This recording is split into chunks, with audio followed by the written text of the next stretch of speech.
Ads లేకుండా latest episodes చూడండి. నిన్న మీరే చెప్పారు ఇదొక సిచ్యువేషన్ మాత్రమే అని. కానీ మీరు అత్తయ్యకి దూరంగా. దివ్య గారు, నిన్న నా వైపు ఎవరెవరు వస్తారు అని నాన్న అడిగితే అమ్మ అటువైపు వెళ్ళింది. ఎందుకు? భర్త దగ్గరే భార్య స్థానం. మరి ఆ తల్లి కొడుగ్గా నేనేం చెయ్యాలి? నమ్మి వచ్చిన భార్య పక్కన ఉండాలా వద్దా? తల్లిని మించిన దైవం లేదంటారు. ఆ తల్లికి మరో రూపం భార్యనండి. ఒక ఆడది తన పిల్లలకు మాత్రమే తల్లి కాదు, కట్టుకున్న భర్త కూడా తల్లే అవుతుంది. మీరేం బాధపడకండి, త్వరలోనే అంతా సర్దుకుంటుంది.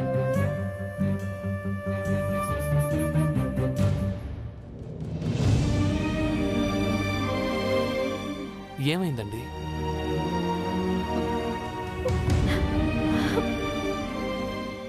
నేను మిమ్మల్ని ఓదార్చాలని వచ్చాను, కానీ మీరే నన్ను ఓదార్చారు.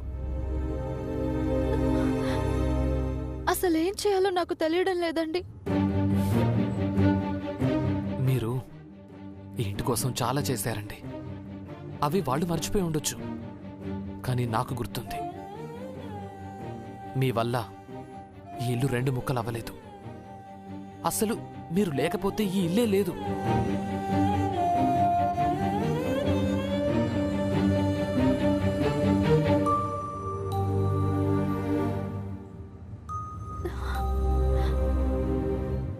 మీకు మాటిస్తున్నానండి, ఎలా చేస్తానో ఇప్పుడు నాకు తెలీదు, కానీ త్వరలోనే ఈ ఇంటిని ఒకటిగా చేస్తాను. I promise.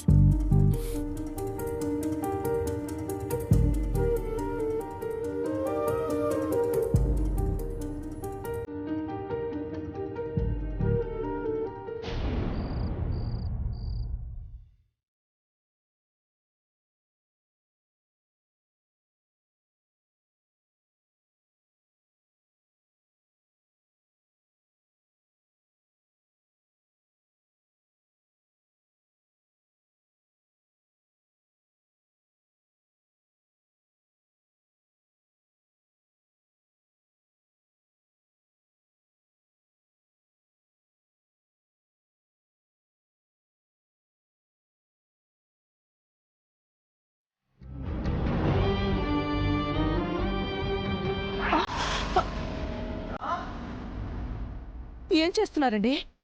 డాక్టర్ చెప్పినట్టుగా ఆయింట్మెంట్ రాస్తున్నా. చెప్తే మాత్రం మీరు నా కాళ్ళు పట్టుకోవడం ఏంటండి? తప్పే ఉంది సుమిత్ర. తప్పే ఉందంటారేంటండి? భార్య కాళ్ళు భర్త పట్టుకోవడం మహాపాపం. ముందు మీరు ఇక్కడి నుంచి వెళ్ళండి. ఆయింట్మెంట్ రాయడానికి ఎవరినైనా పిలవండి. ఎవరిని పిలవమంటావు? నీ సవతి భువనాన్ని పిలవమంటావా? పిలిచి నీ కాళ్ళు పట్టుకుని ఆయింట్మెంట్ రాయమంటావా? లేక చిన్నబాబుని చిన్న కోడల్ని పిలవమంటావా? వాళ్ళు నీకు సేవ చేయగలరా? వియ్యంకుల్ని పిలిచి చేయమంటాం బాగుండదు కదా? పర్వాలేదండి, ఆయింట్మెంట్ ఇలా ఇచ్చేసేయండి, నేను రాసుకుంటాను. నీ దగ్గరుండి నిన్ను కంటికి రెప్పలా చూసుకోవాల్సిన పెద్దబాబుని నీకు దూరం చేశాను. పంతానికి పోయి గీత దాటి రాను అంటున్నాడు. నువ్వేమో ఇలా. ఎవరికి తప్పినా నాకు తప్పదు కదా. కాల్చాపు. వద్దండి. నాకే ఇలా జరిగితే నువ్వు నాకు సేవ చేయవా? భర్తకు భార్య సేవలు చేయటం తప్పు కానప్పుడు భర్త భార్యకు సేవ చేయటం పాపం ఎలా అవుతుంది? మీరు పెద్ద లాయరు, గొప్ప పేరు మర్యాదలు కలవారు. నేను చదువు సంధ్య తెలివితేటలు లేని ఒక అనామకురాల్ని. నువ్వెవరివైనా నేనెవరినైనా మనిద్దరం భార్యాభర్తలను సుమిత్ర. ఇంతకాలం నేను నిర్లక్ష్యం చేశాను, అవమానించాను. ఇప్పుడేదో నా తప్పును నేను తెలుసుకున్నానని కాదు, ఇంకా తప్పులు చేయకూడదని నిర్ణయించుకున్నాను.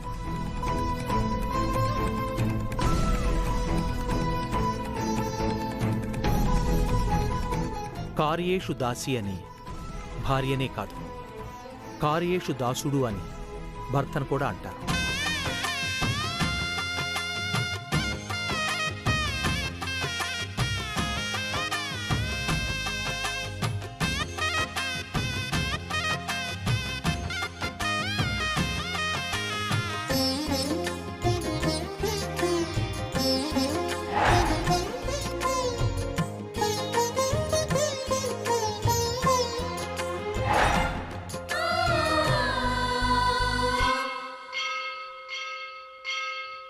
చెదిరిపోని నుదుటి రాతకు శ్రీకారం దంపతులే.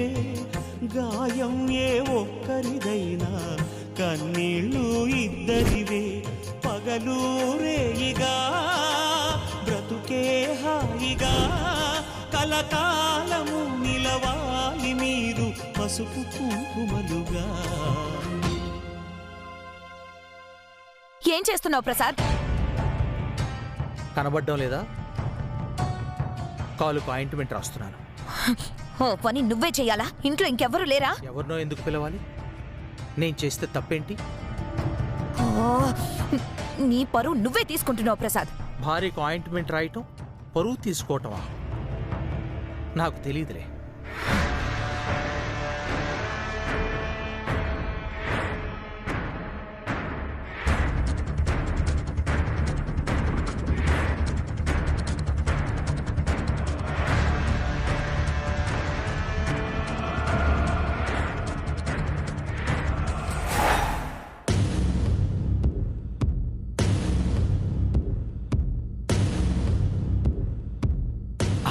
ఏంటి సిస్టర్, బాగా వర్కౌట్ అవుతుంది కదా? నా మొహం వర్కౌట్ అవుతుంది, అంత తలకిందులవుతుంది. ఏమైంది వదినా? ఓ దరిద్రాని కాలికి దెబ్బ తగిలిందని ఆయన ఆయింట్మెంట్ రాస్తూ పాదసేవ చేస్తున్నారు. ఛీ! ఆ అసహ్యాన్ని నా నోటితో చెప్పడం నాకే అసహ్యంగా ఉంది. ఇదేంటే బావగారు శ్రీకృష్ణుల వారు అవతారం ఎత్తారు? అవునయ్యో, కాకపోతే అక్కడున్నది రుక్మిణీదేవి, ఇక్కడున్నది సత్యభామ. అందుకే కోపం వస్తుంది. సుమిత్రకి కాలు విరిగితే హర్షబాబు బాధపడతాడనుకున్నాను. అక్క కాలు పట్టుకున్న ప్రసాద్ని చూసి నన్ను బాధపడేలా చేశారు. ఇంకెప్పుడు ఇలాంటి దిక్కుమాలిన ప్లాన్ చెయ్యకండి. ఛీ!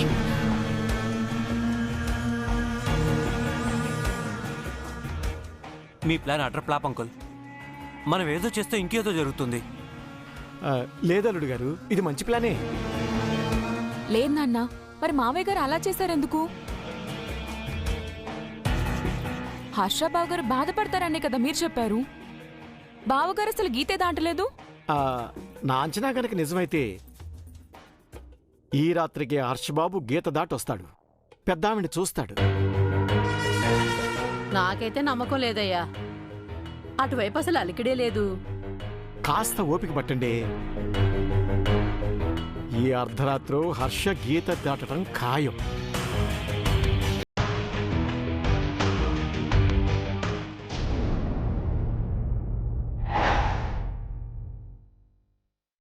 వద్దండి, మావయ్య గారు అసలే చాలా కోపంగా ఉన్నారు.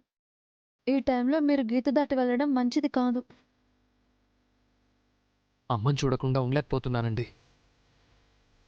అందరూ నిద్రపోయాక అర్ధరాత్రి సైలెంట్గా వెళ్ళి అమ్మని చూసొస్తాను. అర్ధరాత్రి అందరూ నిద్రపోయారని హర్ష అనుకుంటాడు, కానీ మనం మాత్రం మేలుకొని సీసీ కెమెరాలాగా కాపలా కాస్తాం. ఆ మాత్రం దానికి సీసీ కెమెరాలు ఎందుకు? కాపల కుక్కలా కాపలా కాస్తామంటే సరిపోదు.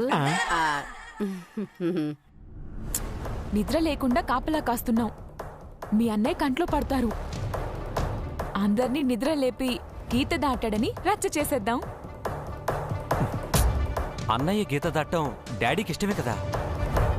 అన్నయ్యనేమీ అనరు, అప్పుడు ఏ ప్రాబ్లం ఉండదు కదా. ఓసి నీ తెలివి సంతకెళ్ళ. బావగారు పిలిచినప్పుడు హర్ష గీత దాటుంటే ఆయన సంతోషించేవారు, కానీ అర్ధరాత్రి దొంగచాటుగా గీత దాడితే దాన్ని బావగారు తీవ్రమైన నేరంగా భావించి కఠినమైన శిక్ష వేస్తాడు. అంటే ఎలాంటి శిక్ష వేస్తారయ్యా? ఈ ఇంటి నుంచి శాశ్వతంగా వెళ్ళిపోమ్మనొచ్చు. జీవితంలో మళ్ళీ కంటికి కనిపించద్దు అని చెప్పొచ్చు. అప్పుడు బావగారు దివ్యక్కను మంగను తీసుకుని చచ్చినట్టు వెళ్ళిపోతారు. ఈ ఇల్లు ఆస్తి మనదవుతుంది. అంటే ఆ గీత ఇండియా పాకిస్తాన్ బోర్డర్ లాంటిదన్నమాట. చాటుగా ఇండియా బోర్డర్ దాటి పాకిస్తాన్ బోర్డర్లో అడుగు పెడితే ఏం జరుగుతుందో అన్నయ్యకి అదే జరుగుతుందన్నమాట. అదండి వాళ్ళ ప్లాన్. వాళ్ళు ఖచ్చితంగా నిద్రపోకుండా మెలకువగానే ఉంటారు. మీరు గీత దాటడం చూస్తారు, మావయ్య గారికి కంప్లైంట్ చేస్తారు. మావయ్య గారు మళ్ళీ తనని తాను హర్ట్ చేసుకోవచ్చు, లేదా ఇంకేదైనా చేయొచ్చు. అందుకని ఈ రాత్రికి మీరు అటు వెళ్ళే పని మానుకోండి. రేపు చూద్దాం. నా మాట వినండి ప్లీజ్.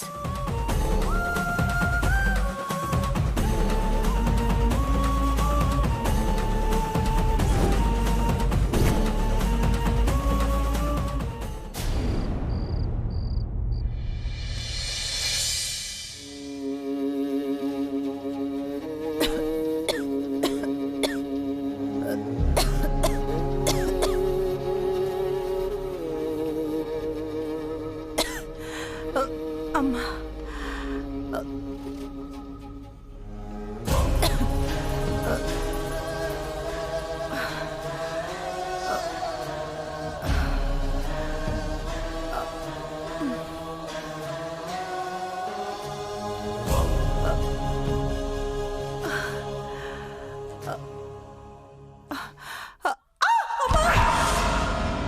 అమ్మా అమ్మా అమ్మా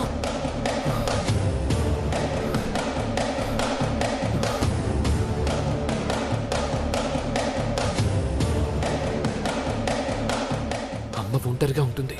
ఎలా ఉందో ఏంటో వెళ్ళి చూసొస్తాను.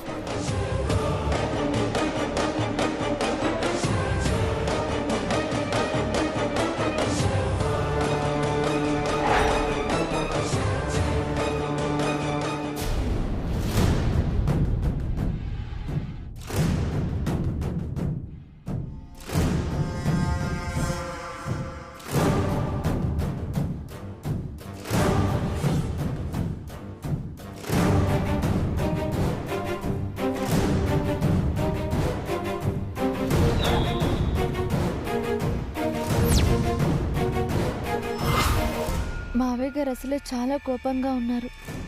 ఈ టైంలో మీరు గీత దాటి వెళ్ళడం మంచిది కాదు.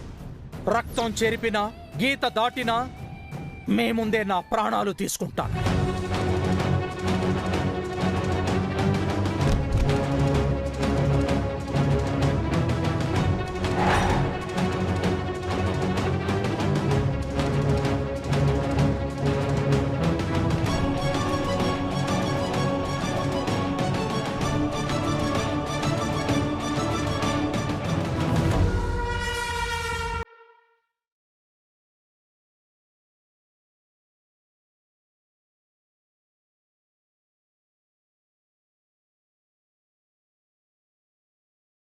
యో ఇప్పుడు కరెంటు పోయిందేందయ్యా?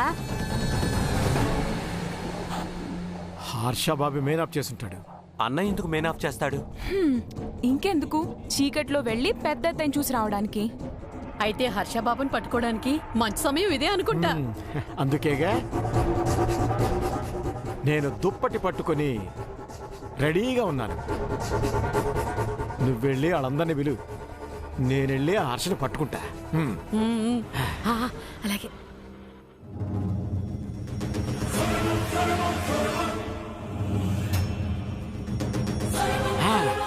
దొరికిపోయా దొంగ. బావుగారు, చెల్లెమ్మా,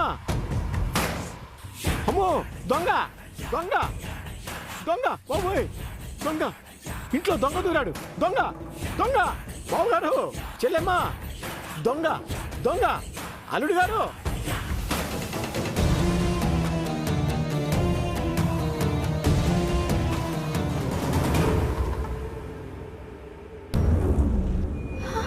అరే హర్ష గారు, ఏయ్ దొంగ వెదవా, దొంగ దొరికిపోయాడు. దొంగ దొంగ, ఏమండి? ఏమండి? దొంగ దొరికిపోయాడు. దొంగ, చెల్లెమ్మా. ఏంటండి బయట అరుపులు? దొంగ దొంగ, బావగారు రండి, దొంగ దొరికాడు. ఏంటి అరుపులు?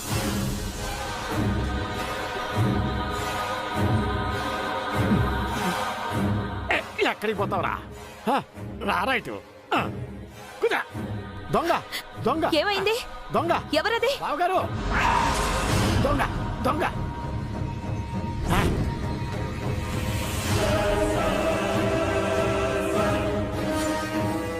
చెల్లెమ్మా బావగారు ఎక్కడా? బావగారు, బావగారు! నువ్వు పడుకో, నేను వెళ్ళి చూసొస్తాను.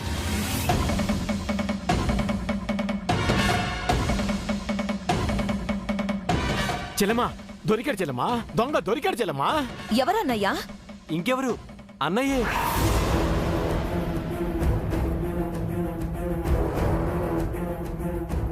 బావగారు అడ్డంగా దొరికిపోయారు అత్తయ్య. ప్లాన్ వర్కౌట్ అయింది. ఈ దెబ్బతో హర్షబాబు దొరికిపోయాడు. ఎవరై ఉంటారు దివ్యమ్మ? కొంప తీసి హర్ష సార్ కాదు కదా? హర్ష డాడీ రూమ్ లో లేరు అంకుల్. సర్కేశ ఆయనే అనుకుంటాను. వద్దని ఎంత చెప్పినా వినకుండా గీత దాటి వెళ్ళి ఇరుక్కుపోయారు. చెల్లెమ్మా బావగారు ఇంకా రాలేదేంటి?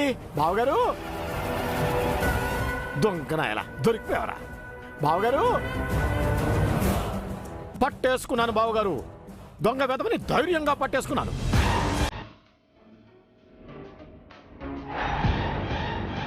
మన ఇంట్లో దొంగ పట్టం ఏమిటి? ఇతను మామూలు దొంగ కాదు బావగారు. నగల కోసం, డబ్బుల కోసం వచ్చిన దొంగ అసలే కాదు. మీకు కోపం తెప్పించే దొంగ, మీరు కఠినంగా శిక్షించాల్సిన దొంగ.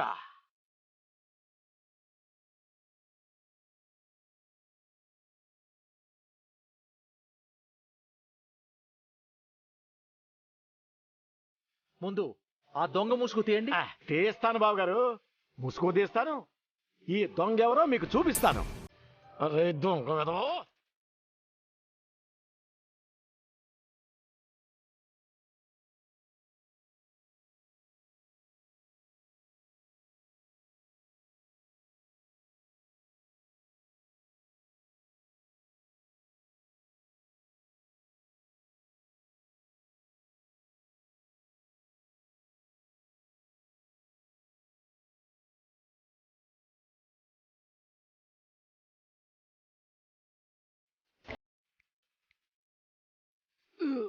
ఏంటి గొడవ?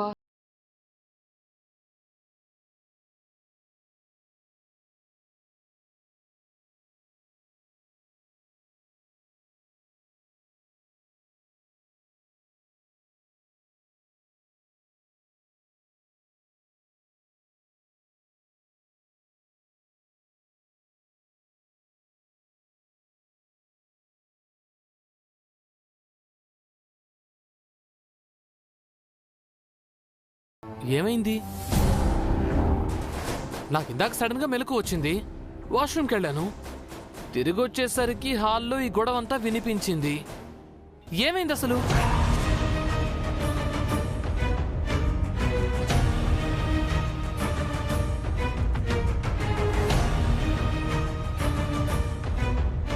హర్ష అక్కడుంటే మరి నాకెందున్నాడెవడు?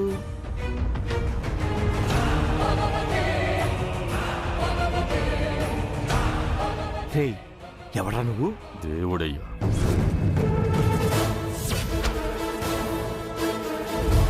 పెద్దబాబు ఇక్కడే ఉన్నాడు.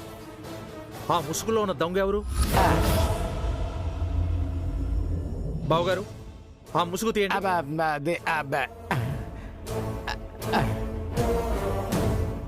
ఇప్పుడు నేనేం చెయ్యాలి? నన్ను తప్పించాలి.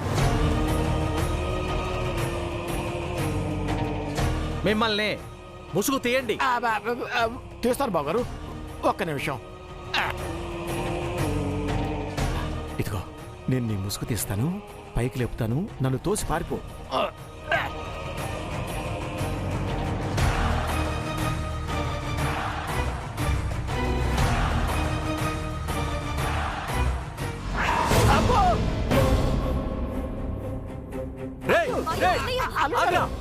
మీరు వెళ్ళకండి, ఇలా రండి, ఇలా రండి. వాడు పెద్ద దొంగ వెదలా ఉన్నాడు అల్లుడు గారు. మీరు వెళ్ళొద్దు. మీరు వెళ్తే వాడు చంపేస్తాడు. మీరు వెళ్ళకండి. అమ్మయ్యా, అమ్మయ్యా. అసలు తలుపులేసిన ఇంట్లోకి అతను ఎలా వచ్చాడు? వాడు దొంగేనా ఇంకెవరన్నానా? దొంగే బావగారు. తలుపులు సరిగ్గా వేసినట్లేదు, అందుకే దొంగ లోపలికి వచ్చాడు. సరే, ఎవరికేం కాలేదు కదా? కాలేదు. దగ్గరుండి మెయిన్ డోర్ లాక్ చేయించండి. అలాగే బావగారు, మీరు వెళ్ళండి. అమ్మ చెల్లెమ్మా, నువ్వు కూడా వెళ్ళు. అల్లుడు గారు మీరు కూడా వెళ్ళండి. వెళ్ళండి, వెళ్ళమని చెప్తుంటాను. అమ్మా మీరు ఇంకా ఎందుకున్నారు? మీరు కూడా వెళ్ళండి. వాటాలు రెండైనా తలుపులు ఒకటేగా. వెళ్ళండి అమ్మా, వెళ్ళండి.